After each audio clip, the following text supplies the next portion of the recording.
Hey friends, welcome to another shadowing video. If this is your first time here, basically I'll show you how I analyze and imitate a native English speaker. If you've watched some of my other videos, you probably remember that imitation played a big role in my journey to becoming fluent in English. Today, I've chosen Paris Hilton, an American media personality, businesswoman, socialite, model, singer, actress, and DJ. We're going to listen to a short fragment of an interview she gave. I'll analyze it line by line, and then I'll repeat it with her, trying to match her speed and speaking style. If you've never tried imitation, I dare you to give it a shot. Sometimes it's easier to work on your fluency and pronunciation when you're not thinking about what to say, but simply repeating someone else's words. Keep in mind that you don't have to do it exactly the way I do. I'm a phonetic nerd and love breaking sounds into smaller pieces. It helps me notice details I probably wouldn't notice otherwise. Mind you, I'm not saying you have to speak exactly like the person you're imitating. You don't need to become someone else. This is just a method to help you notice different speech patterns while focusing on the phonemes and intonation of English. Okay, now let's listen to the fragment I chose. Because of so many things that happened to me, my heart just had this huge wall around it for a very long time. And so many things had happened that it made me not trust anyone. And it wasn't until with my husband that I had those walls come down and I actually let someone in. But that took me a very long time, just from so many life experiences that made me that way. Now, let's analyze it line by line. Because of so many things that happened to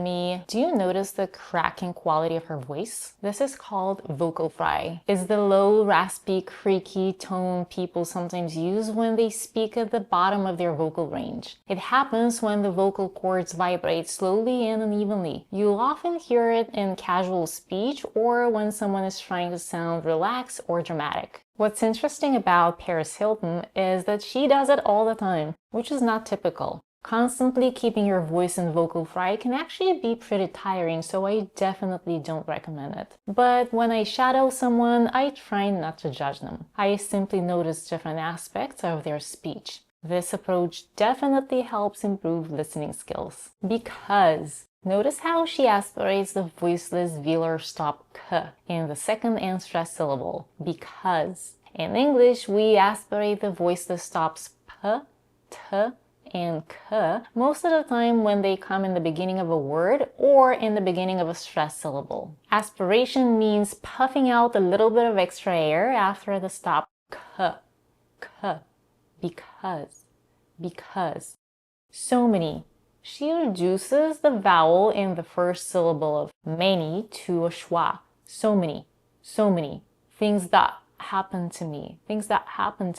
Notice how she stops her voice at the end of the word that without fully pronouncing the final consonant t. Instead, she briefly closes her vocal cords, stopping the airflow, and then releases it as she moves to the next word. This is known as a glottal stop, a type of speech sound created by quickly closing and reopening the vocal cords. The result is a sharp, popping or cutting sound. You can hear a similar effect when you say uh-oh. That first before the second part mimics the sound that she makes when she says that in That Happened to Me. I noticed that glottal stop is becoming more popular in American English, especially among young people, and Paris Hilton does it quite often. Happened to me. She blends the final d in happened with the initial t in to, pronouncing it as a single voiced d. Happened to me. Also, notice the rhythm she speaks with. Some words are reduced and some are a little more stressed. The words of, so, many, that, and to are reduced. This is typical for American English. Because of so many things that happened to me. Okay, let's move on to the next line. My heart just had this huge wall around it for a very long time. My heart just had this huge wall around it for a very long time. Here we have another glottal stop at the end of the word heart. Heart just.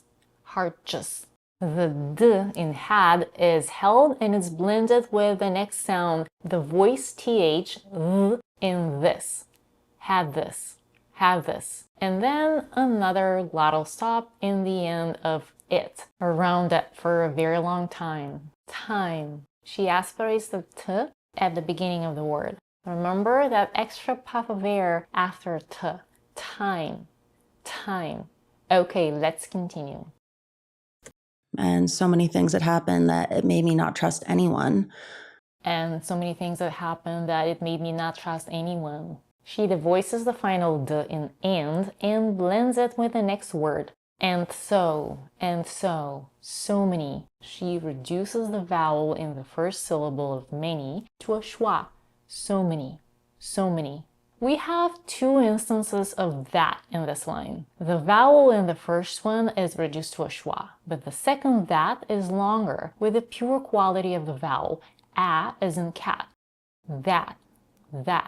And we have more glottal stops at the end of 4 words here in both instances of that, in it, and in trust. Man, she does it a lot. So many glottal stops. Happened that. At the end of the word happened, she holds the d without releasing the air and smoothly blends it with the next word, that. This is because that starts with a voice th sound, which involves a similar tongue position to the d. Happened that. Not trust, because not ends with a t, which is the same consonant that starts the next word, trust. She merges the 2 words and they sound like one word. Not trust. And speaking of trust, notice the initial T. Instead of being pronounced as a clean, sharp T, as in words like top or time, the tongue position shifts in anticipation of the upcoming sound. The sound requires the tongue to be slightly retracted and raised toward the back of the mouth. As the tongue prepares for this position, the T is no longer produced at the usual alveolar ridge just behind the upper front teeth. Instead, the tongue pulls back slightly and the T takes on a more affricated quality, resembling ch, like in the word choice. Trust. Let's move on. And it wasn't until with my husband that I and becomes and with a drop final d. We have more glottal stops in this line at the end of the words it and that, as opposed to the t in wasn't, which is completely dropped. We have another aspirated t in the second and stressed syllable of the word until. My husband. Notice how dramatically she reduces the word with. She almost completely drops it, pronouncing it as only one sound. Until my husband. While we're focused on phonetics here, it's worth mentioning that this line is not grammatically correct. The word until is either a conjunction or a preposition, and it needs to be followed by a time reference or a clause. We can probably assume that what Paris meant to say was until I was with my husband, but she dropped the subject and the verb. Husband that. She holds the d without releasing the air at the end of husband, as the next word that starts with the voice th sound, which involves a similar tongue position. She blends the 2 words together. My husband that. Let's continue. Had those walls come down and I actually let someone in. Very rhythmic. Have those. A very similar pattern to what we just saw in the previous line. The d at the end of had is held and not released, blending smoothly into the next word. Those. Had those. We have another aspirated voiceless velar stop k at the beginning of the word come. In and, she reduces the vowel to a schwa, drops the final d, and blends it with the next word, an I. and I. Actually, we came across this word in several of my other shadowing videos. As you may remember, it can be pronounced either as a 4-syllable word, actually, or as a 3-syllable word, actually, and the consonant in the middle can be either ch or sh. Here, Paris pronounces it as a 3-syllable word with sh as the middle consonant. But she significantly reduces the second syllable. There is almost no schwa here. Actually. Okay, let's continue. But that took me a very long time. But that.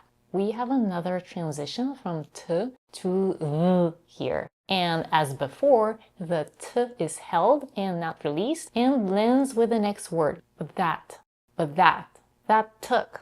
And another merge of identical consonants, t, at the end of that and the beginning of took. That took. Just as a side note here, notice the vowel in took as a laxed the same as in the words book and look. I mention it because some learners confuse it with the tense u, as in school and pool, because they think that every word spelled with a double O is pronounced with the tense u. But there are many words that are spelled with a double O and pronounced with a laxed Some of them are book, look, cook, foot, wood, etc. The word time starts with the aspirated t. Time. Let's go to the next line. Just from so many life experiences that